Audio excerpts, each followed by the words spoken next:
সকলকে জানাই জয় যিশু। আমি রাজা। প্রতিদিনের মতন আবারও একটি ঈশ্বরের বাক্য নিয়ে আপনাদের কাছে আমি উপস্থিত হয়েছি। বিগত 23শে জানুয়ারি থেকে 27শে জানুয়ারি অবধি আমি কোনো ভিডিও দিতে পারিনি, তার জন্য সবার কাছে ক্ষমা প্রার্থী। আর মহান ঈশ্বর আবার আমাকে সুযোগ করে দিয়েছে তার বাক্যকে আপনাদের মাঝে তুলে ধরার জন্য। আমি আবার এসেছি। আজকের যে বিষয় আমি আপনাদেরকে জানাতে চাই, সে বিষয় হচ্ছে পাপ। আজকের আমার প্রচারের টাইটেল পাপী। আমরা বাইবেলে যদি আদি পুস্তক তার 4 অধ্যায়, পুরো 4 অধ্যায়টা যদি আমরা দেখি, সেখানে হেবল এবং কোহেনের স্টোরি রয়েছে। আর এই স্টোরিটা যখন আমি পড়ছিলাম, তখন আমি ভীষণভাবে স্তম্ভিত হয়ে গেছি। যে স্টোরিতে এত সুন্দরভাবে পাপের বিষয় বলেছে। আজকে সেই স্টোরি থেকে আমি আপনাদেরকে জানাতে চাই পাপ সম্বন্ধে। বিস্তারিত কিছু বলি। স্টোরিতে যা আছে, কইন এবং হেবল ছিল 2 ভাই। হেবল ছিল মেষপালক এবং কইন ছিল কৃষি কার্য করত। কইন ছিল বড় ভাই এবং হেবল ছিল ছোট ভাই। ঈশ্বর এই 2 ভাইয়ের কাছে উপহার চেয়েছিল। আর হেবল যেহেতু সে পশুপালক ছিল, সে সবথেকে শ্রেষ্ঠ উপহারটা ঈশ্বরকে দিয়েছিল। পশুদের প্রথমজাত পশুকে ঈশ্বরকে উপহার দিয়েছিল। আর কইন কৃষিকার্য করত, সেও উপহার দিয়েছিল ঈশ্বরকে। বাট ঈশ্বর হেবলের উপহারে খুশি হয়েছিল, কেননা হেবল ঈশ্বরকে সবথেকে শ্রেষ্ঠ উপহারটা দিয়েছিল। আর কইন তার কাছে যা ছিল সেটাই ঈশ্বরকে দিয়েছিল। আর যখন কইন দেখছে যে আমার ভাইয়ের উপহারকে ঈশ্বর গ্রহণ করেছে, তখন তার ভাইকে একটা ফাঁকা নির্জন স্থানে নিয়ে গিয়ে তাকে হত্যা করেছিল। আর এই হত্যাই ছিল বাইবেল অনুযায়ী প্রথম পাপ। শুধু হত্যা করেনি, যখন ঈশ্বর কইনকে জিজ্ঞাসা করেছিল যে কইন, তোমার ভ্রাতা কোথায়,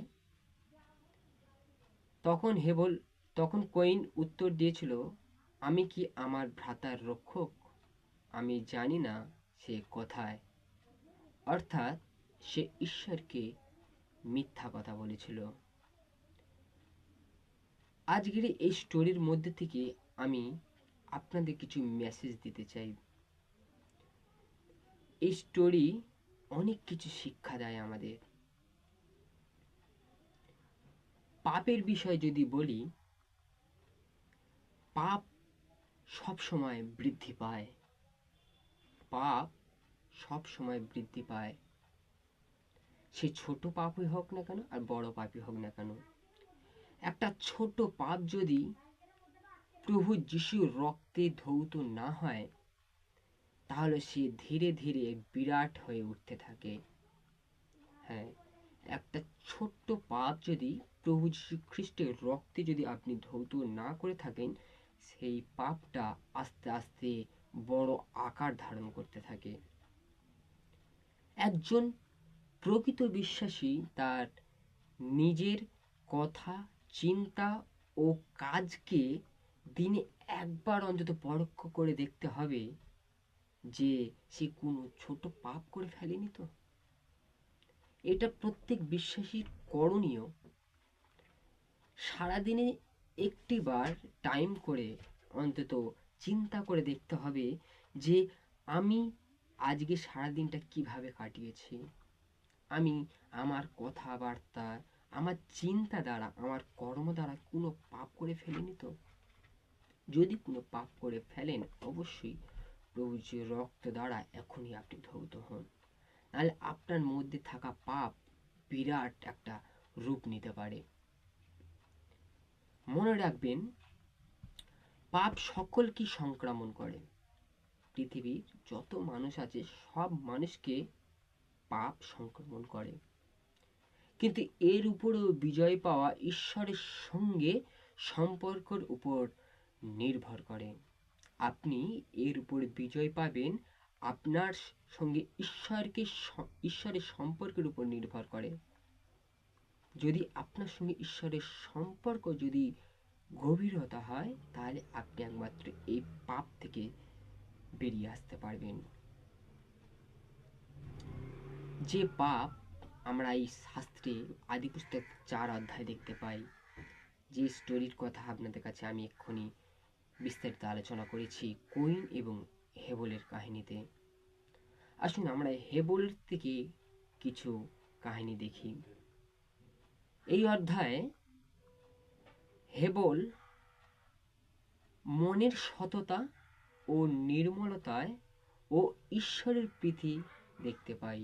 আমরা এই কাহিনীতে হেবলকে মনের সততার দিক থেকে ও নির্মলতার দিক থেকে ও ঈশ্বরের প্রীতি দেখতে পাই। মানুষকে প্রধান কাজ হচ্ছে ঈশ্বরকে সম্মান করা। মানুষের প্রধান কাজ হচ্ছে ঈশ্বরকে সম্মান করা, যার জন্য সে এই জীবন পেয়েছে। অর্থাৎ ঈশ্বর আমাদেরকে তার ক্রিয়েশনে বানিয়েছে, আমরা যেন তাকে সম্মান করি, তাকে শ্রদ্ধা করি, তাকে সর্বদা সম্মাননীয় জায়গায় রাখি। এই জন্য ঈশ্বর আমাদেরকে বানিয়েছে যেন আমরা সর্বদা তাকে সম্মান করি এবং তার আরাধনা করি। যদি আপনি ঈশ্বরকে সম্মান করেন, তাহলে আপনি একজন ঈশ্বরের চোখে কৃতজ্ঞ মানুষ। আপনি যদি ঈশ্বরকে সম্মান করতে পারেন, তাহলে আপনি একজন ঈশ্বরের চোখে কৃতজ্ঞ মানুষ। আর কৃতজ্ঞ হৃদয়ে শয়তান কখনো বাসা বাঁধতে পারে না। হ্যাঁ, ঠিকই শুনেছেন। আপনি যদি কৃতজ্ঞ মানুষ হতে চান, তাহলে প্রথমত আপনি ঈশ্বরকে সম্মান করতে শিখুন। আর আপনি যদি ঈশ্বরকে সম্মান করতে পারেন, আপনি যদি ঈশ্বরের চোখে কৃতজ্ঞ মানুষ হতে পারেন, তাহলে শয়তান কখনো আপনার হৃদয়ে বাসা বাঁধতে পারে না। এটা আমার কথা নয়, বাইবেলের কথা।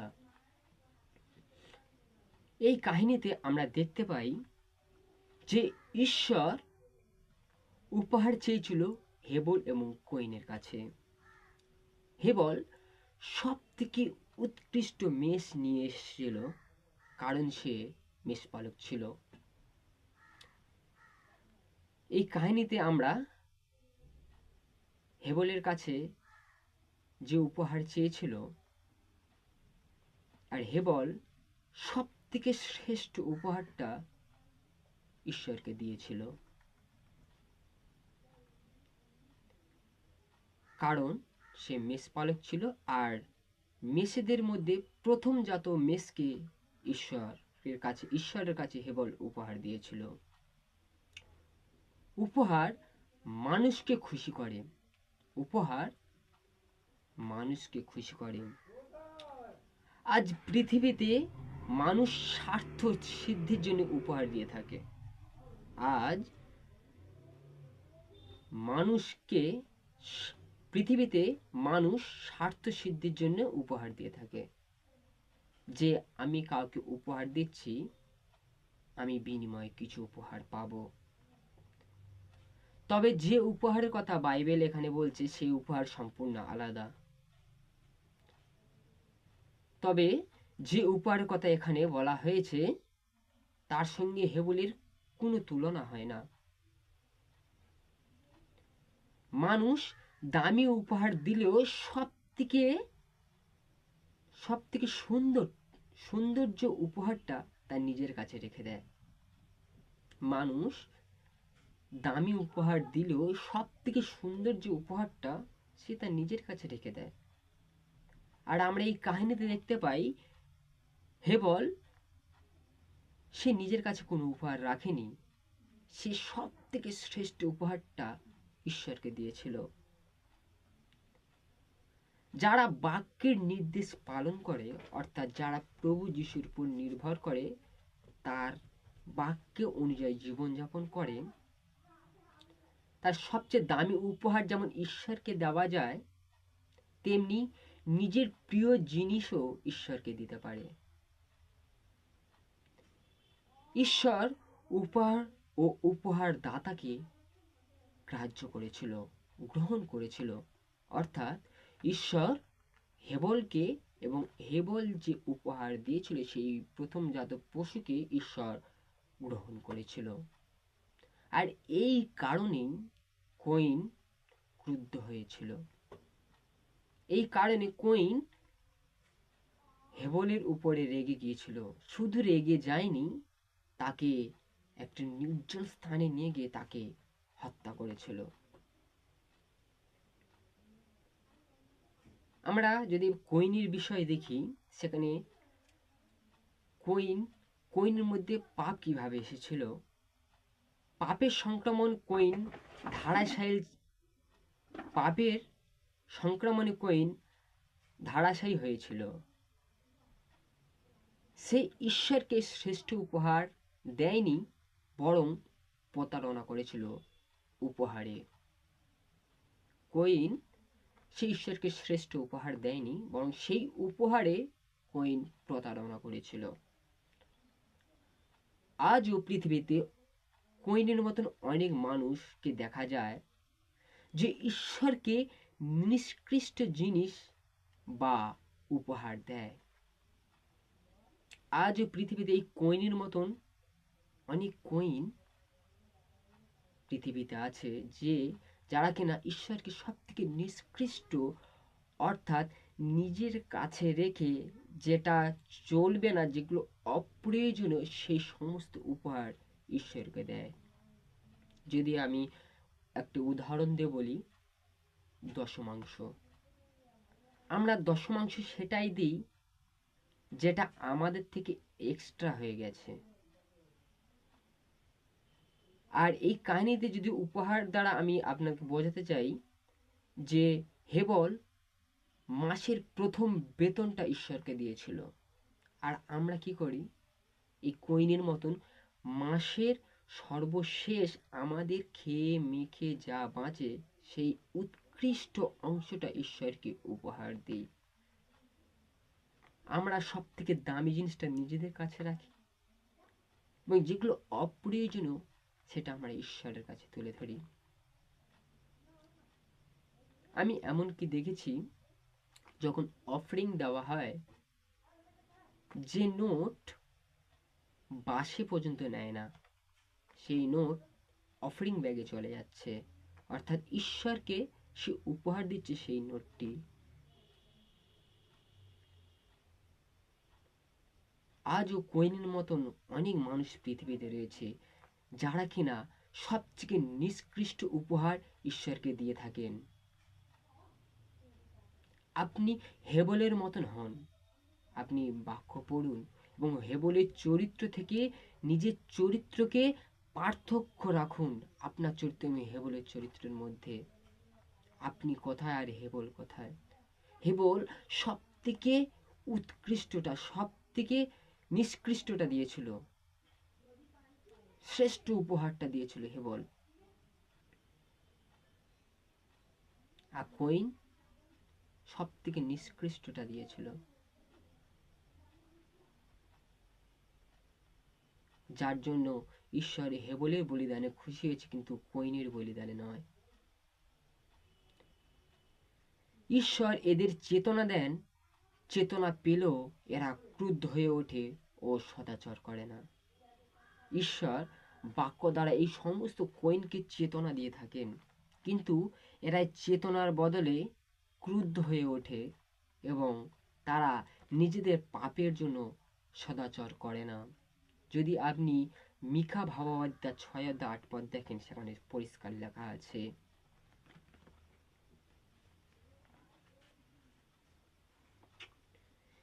মিকা ভাওবাদী তার 6-8 বলছে, হে মনুষ্য, যা ভালো তাহা তিনি তোমাকে জানাইয়াছেন।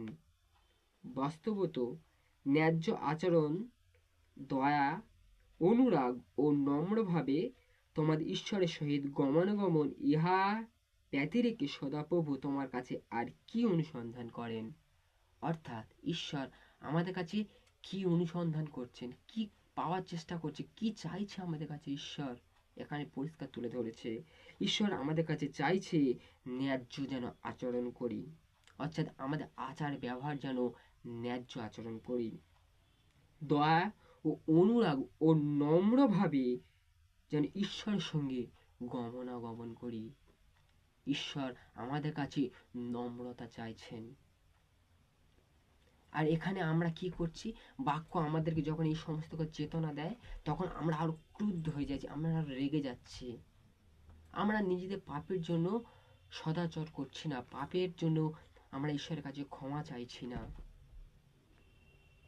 তারা হৃদয়ে পাপকে প্রশ্রয় দেয়। কোইনের মতন কিছু মানুষ এই জগতে আছে যারা পাপকে হৃদয়ে প্রশ্রয় দেয়, পাপ করতেই থাকে মনে, চিন্তায় ও দেহে। পাপ তারা শুধু মনের মধ্যে করে না, তারা দৈহিকভাবে পাপ করে। এই কাহিনীতে কোইন ভাইয়ের বিরুদ্ধে চক্রান্ত করলো, মিথ্যা বলে তাকে বধ করলো ও ঈশ্বরকেও মিথ্যা কথা বলেছিল। মনে রাখবেন, পাপের বেতন মৃত্যু।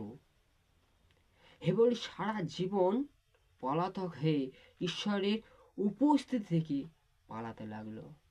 অর্থাৎ আপনি যখনই পাপ করবেন, আপনি যখনই পাপে পতিত হবেন, আপনি অ্যাকচুয়ালি ঈশ্বরের উপস্থিতি থেকে বিচ্ছিন্ন হয়ে গেছেন। ঈশ্বরের উপস্থিতি থেকে আপনি অনেক দূরে সরে যান। আপনি যখনই পাপ করতে থাকেন, ঈশ্বরের উপস্থিতি থেকে আপনি অনেক দূরে চলে যান। ঈশ্বরের উপস্থিতি আপনার মধ্যে তখন থাকে না, কারণ ঈশ্বর সর্বদা পাপকে ঘৃণা করে, কিন্তু পাপীর প্রার্থনা শুনতে ভালোবাসে। আপনি যদি কখনো কোনো পাপ করে ফেলেছেন, ওখানে স্যালেন্ডার হয়ে ঈশ্বরের কাছে ক্রন্দন সহকারে প্রার্থনা করুন। ঈশ্বর আপনার মুখ থেকে প্রার্থনা শোনার জন্য অধীর আগ্রহে বসে আছে, আপনার প্রার্থনার অপেক্ষায়। হালেলুয়া। ঈশ্বরের উপস্থিতি হারানো মানে মৃত্যুকে আলিঙ্গন করা। আপনি যখন ঈশ্বরের উপস্থিতি থেকে যখন হারিয়ে যান, আপনি অ্যাকচুয়ালি মৃত্যুকে আলিঙ্গন করেন, শয়তানকে আপনি আলিঙ্গন করেন। শয়তান আপনার প্রকৃত বন্ধু হয়ে যায়, যে বন্ধু আপনাকে সারা জীবন অন্ধকার মায়া জালে বেঁধে রাখতে চায়। আমরা সকলেই পাপ করেছি এবং ঈশ্বরের গৌরববিহীন হয়েছি, বাট এটাই আমাদের কাছে সব থেকে গুড নিউজ যে প্রভু যীশু খ্রিস্ট আমাদের জন্য এসেছিল এবং আমাদের পাপের বেতন তিনি তার রক্ত দ্বারা ধৌত করে দিয়েছেন। তার অনুগ্রহ প্রাপ্ত আমরা যদি তার রক্ত দ্বারা আমাদের পাপকে ধৌত করতে পারি, আমরা আবার প্রভু যিশুর সন্নিকটে থাকতে পারবো। প্রভু যিশু আমাদেরকে আলিঙ্গন করতে চান। তাই প্রভু যিশু মিকা ভাওবাদী দ্বারা সেখানে 6-8 বলছে, আমরা তোমার কাছে, প্রভু যিশু আমাদের কাছে আশা করছে আমরা যেন ন্যায্য আচরণ করি, দয়া ও অনুরাগ ও নম্রভাবে যেন ঈশ্বরের সঙ্গে গমনাগমন করি। এই কাহিনীতে হেবল দৈহিকভাবে মারা গেলেও আজও ঈশ্বরের সান্নিধ্যে বেঁচে আছে। ঈশ্বরকে দৈহিকভাবে কোইন হত্যা করলেও কিন্তু এই হেবলের উপহার ঈশ্বরের কাছে আজও জীবিত আছে। হেবল আজও ঈশ্বরের কাছে জীবিত। আপনি জগতে এসেছেন আবার জগৎ থেকে বিদায় নেবেন। এমন কিছু করুন যেন ঈশ্বর আপনাকে তার চরণে ঠাঁই দেন, আপনি যেন তার চরণে ঠাঁই পেতে পারেন। ঈশ্বর যেন আপনাকে মনে রাখেন, যেন এমন নাই হোক, কখনো নাই বলুক যে আমি এই ব্যক্তিকে চিনি না। তাই প্রত্যেক বিশ্বাসীর করণীয় সারা দিনের পর একটি সময় বার করে সব সময় চিন্তা করা যে আমার কথাবার্তা, আমার চলার আচার ব্যবহার, আমার কর্মের মধ্যে দিয়ে কোনো পাপ করেছি কিনা। সে ছোট পাপী হোক আর বড় পাপী হোক, যে কোনো পাপী হোক না কেন, ঈশ্বর পাপীর প্রার্থনা শুনতে ভালোবাসেন। তাই আপনি যত বড়ই পাপ করেন না কেন, আপনার পাপ যদি পাহাড় সমান হন, আপনি যদি চোখের জলে তার কাছে নিজেকে স্যালেন্ডার করেন, ঈশ্বরের অনুগ্রহ আপনার উপরে আসবে। ঈশ্বরের প্রভু যীশু খ্রিস্টের রক্ত দ্বারা আপনি ধৌত হবেন। পাপ সব মানুষকেই আক্রমণ করে থাকে, বাট এই পাপ থেকে আমরা বেরিয়ে আসতে পারবো ঈশ্বরের অনুগ্রহ যখন আমরা উপস্থিতি, যখন আমরা উপলব্ধি করতে পারবো। হালেলুয়া। আসুন আমরা মাথা নত করি, ঈশ্বরের উদ্দেশ্যে আমরা প্রার্থনা করি। ঈশ্বর পিতা, ঈশ্বর পুত্র, পবিত্র আত্মার নামে আমিন। প্রার্থনা করি। স্বর্গের মহান পিতা, তোমায় ধন্যবাদ দিই, তুমি আজকের দিন প্রভু তুমি আমাদেরকে উপহার দিয়েছ।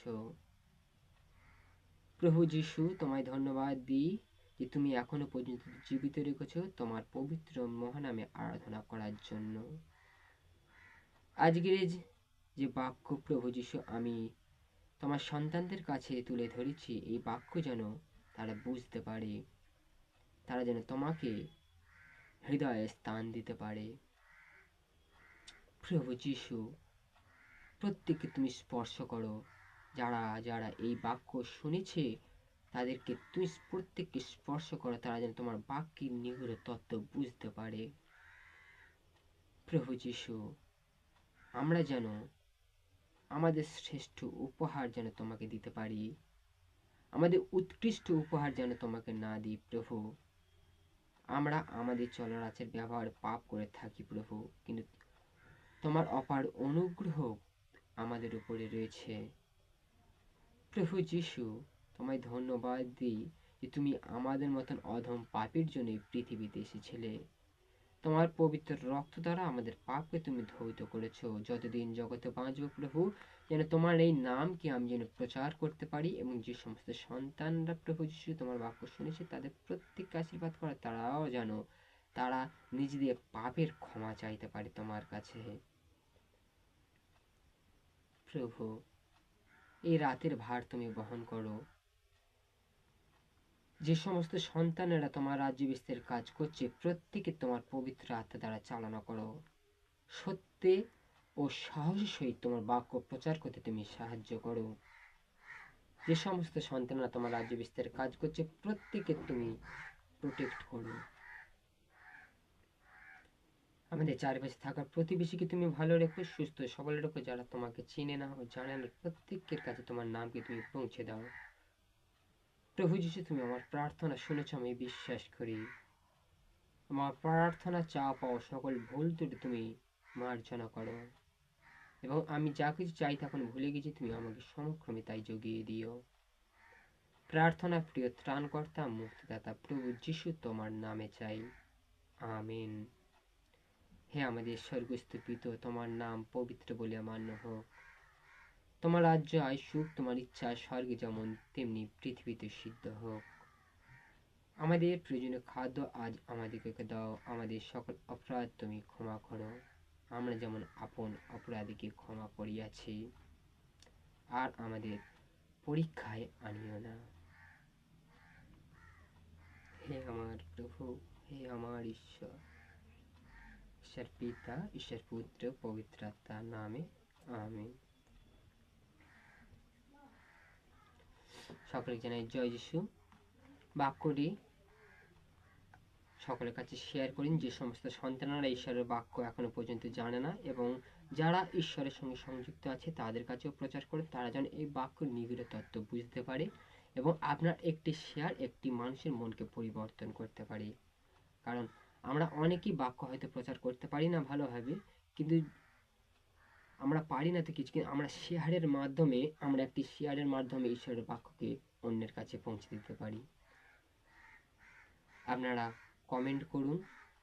আপনাদের যদি কারোর কোনো প্রার্থনার বিষয় থাকে সেটাও লিখুন। আমি আপনাদের প্রত্যেকের কমেন্ট ধরে ধরে প্রার্থনা করব।